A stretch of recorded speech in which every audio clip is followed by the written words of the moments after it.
जय हिंद फ्रेंड्स। सो हम चैप्टर 6 पढ़ रहे हैं, क्लास 12 पॉलिटिकल साइंस का। तो next topic is politics after emergency, आपातकाल के बाद की राजनीति।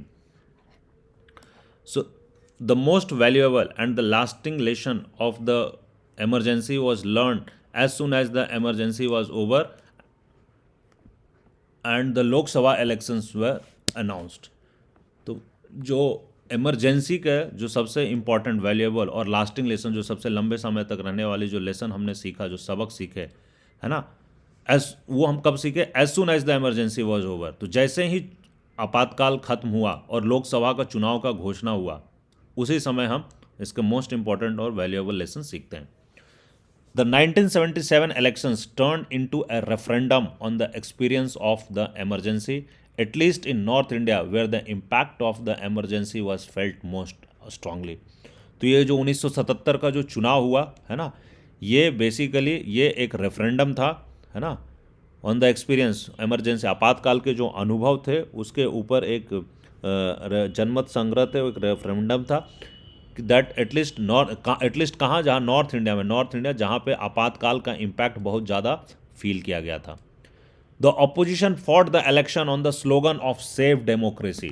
तो जो विपक्ष की पार्टी थी वो सेव डेमोक्रेसी, लोकतंत्र बचाओ के नारे से वो चुनाव लड़ी। The people's verdict was decisively against the democracy. तो जो जनता का वर्डिक्ट था, जनता ने चुनाव में जो फैसले दिए वो एक्चुअली अगेंस्ट एमरजेंसी था, आपातकाल के अगेंस्ट था। The lesson was clear and has been reiterated in many state level elections thereafter. Governments that are perceived to be anti democratic are severely punished by the voters. तो इससे जो सबक थी वो क्लियर था, और ये बहुत बार जो स्टेट लेवल के जो चुनाव हुए हैं उसमें ऐसा बहुत बार दिखा है, रिआइट्रेट किया गया कि जो सरकारें लोकतंत्र के अगेंस्ट होती है, जो सरकारें ऐसा प्रतीत होती है कि वो लोकतंत्र के खिलाफ है, जनता उसको, वोटर उसको बहुत बुरे तरीके से पनिश करती है। इन this sense the experience of 1975-77 ended up strengthening the foundations of democracy in India. तो अगर इस तरीके से देखा जाएगा, इस अर्थ में देखा जाएगा, तो 1975 और 1977 के जो अनुभव थी उसकी एक परिणति भारतीय लोकतंत्र की बुनियाद को और पुख्ता करती है, strengthen the foundation of democracy in India. So next हम देखेंगे लोकसभा इलेक्शन 1977, लोकसभा का जो चुनाव 1977 में होता है। In January 1977, after 18 months of emergency, the government decided to hold elections. तो 18 महीने के आपातकाल के बाद जनवरी 1977 में सरकार चुनाव कराने का फैसला लेती है। Accordingly all the leaders and activists were released from jail. तो उस कारण से क्या होता है, चुनाव कराना है तो सारे जो कार्यकर्ता और जो नेतागण थे जो जेल में बंद थे उनको आज़ाद कर दिया जाता है। इलेक्शंस वेयर हेल्ड इन मार्च 75 और मार्च 1977 में चुनाव होता है। This led the opposition with very little time but political developments took place very rapidly. तो जनवरी में घोषणा होती है कि मार्च में चुनाव होगा, तो जो विपक्ष की पार्टी है उसके पास बहुत कम समय होता है, वेरी लिटिल टाइम, बट इस समय में पॉलिटिकल डेवलपमेंट, राजनीतिक डेवलपमेंट जो है वो बहुत, राजनीतिक बदलाव बड़ी तेज़ी से होती है। The major opposition parties had already been coming closer in the pre-emergency period। तो जो बड़ी बड़ी विपक्ष की पार्टियां होती है वो आपातकाल से पूर्व ही, उस समय ही वो एक दूसरे के साथ आने लगती है, क्लोज आने लगती है। So now they came together on the eve of the elections and formed a new party known as the Janata party. तो ये अब जो है चुनाव से पहले एकजुट होकर एक नया पार्टी बना लेती है, और इस नए पार्टी का नाम होता है Janata party. The new party accepted the leadership of Jayaprakash Narayan. और जो नई पार्टी है ये जयप्रकाश नारायण की नेतृत्व को एक्सेप्ट करती है ना। Some leaders of the Congress who were opposed to emergency also joined this new party. तो कुछ कांग्रेस के भी नेता जो एमरजेंसी, आपातकाल के विरोध में थे, वो भी इस नई पार्टी को, जनता पार्टी को ज्वाइन कर लेते हैं। Some other Congress leaders also came out and formed a separate party under the leadership of Jagjivan Ram. और कुछ अन्य कांग्रेस के नेतागण थे वो भी बाहर आते हैं और एक नई पार्टी बना लेते हैं जगजीवन राम के लीडरशिप में। This party named as Congress for Democracy later merged with the Janata party. ये पार्टी जो था इसका नाम था कांग्रेस फॉर डेमोक्रेसी, लोकतंत्र के लिए कांग्रेस, और ये बाद में जनता पार्टी से ये मर्ज हो जाती है। The Janata party made this election into A referendum on the emergency. तो जो जनता पार्टी थी उन्होंने 1970 के चुनाव को आपात के ऊपर जनमत संग्रह का रूप दे दिया, रेफरेंडम का रूप दे दिया जनता party. Its campaign was focused on the non-democratic character of the rule and on the various excesses that took place during the period। तो उसका जो पूरा आंदोलन था, जो पूरा कैंपेन था, है ना, पर चुनाव प्रचार प्रसार था, वो किस पे फोकस था कि कांग्रेस जो है वो नॉन डेमोक्रेटिक कैरेक्टर है ना, ये लोकतंत्र के विरोध की पार्टी है, और जो जनता के ऊपर जो एक्सेस किए गए थे, जो उनको लिमिट से ज़्यादा उनके ऊपर अत्याचार हुए, उनके साथ जो गलत हुए, उसके उसके प्रचार प्रसार करके उसको लाइमलाइट में फोकस में रख के इन्होंने अपना चुनावी कैंपेन किया। In the backdrop of अरेस्ट्स of thousands of persons and the censorship of the press, the public opinion was against the Congress.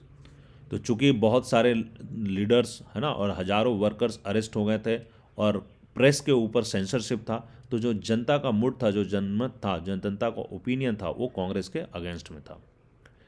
Jayaprakash Narayan became the popular symbol of restoration of democracy. तो जयप्रकाश नारायण एक symbol of restoration of democracy, लोकतंत्र को पुनर्बहाल करने का एक symbol बन गए। The formation of the Janata party also insured that non Congress votes would not be divided. तो जब जनता पार्टी का एक गठन हो गया तो इससे यह भी इंश्योर हो गया कि जो नॉन कांग्रेस वोट्स है, जो कांग्रेस के खिलाफ जो वोट्स है, वो डिवाइड नहीं होंगे, क्योंकि सारी पार्टियां अब एक साथ बन के जनता पार्टी बन गई है। So it was evident that going was tough for the Congress. तो ये पहले से ही प्रतीत हो गया कि कांग्रेस के लिए अब बहुत बड़ी मुश्किल आ पड़ी है। At the final result took everyone by surprise.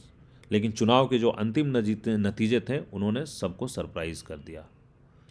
For the first time since independence the Congress party was defeated in Lok Sabha election. तो पहली बार, आज़ादी के बाद पहली बार कांग्रेस पार्टी लोकसभा में हार जाती है, पहली बार सिंस इंडिपेंडेंस, बहुत बड़ी बात है। The Congress could win only 154 seats in the Lok Sabha. Congress सिर्फ 154 सीट जीत पाती है लोकसभा में। And its share of popular votes fell to less than 35%, और इसकी जो वोट है वो लेस देन 35% हो जाती है। The Janata Party and its allies won 330 out of 542 seats in Lok Sabha. तो जो जनता पार्टी है वो लोकसभा में 542 में से 330 सीटें जीतती है,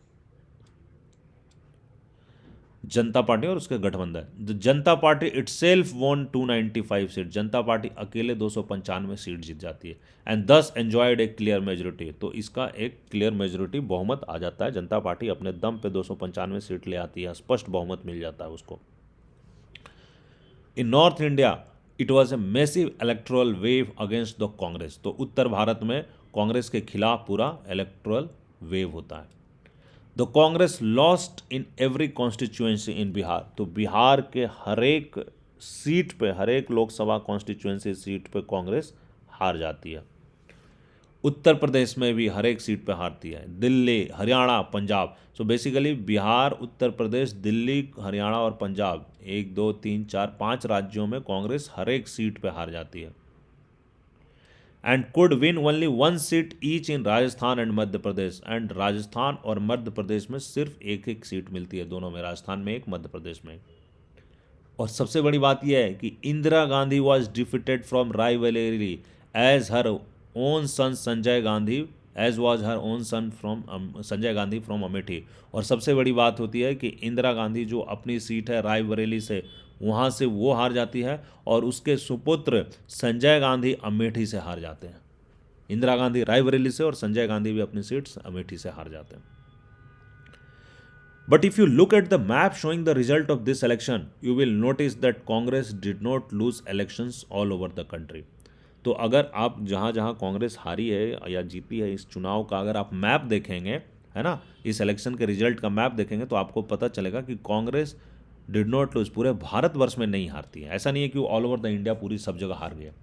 It retained many seats in Maharashtra, Gujarat and Odisha and virtually swept through the southern state.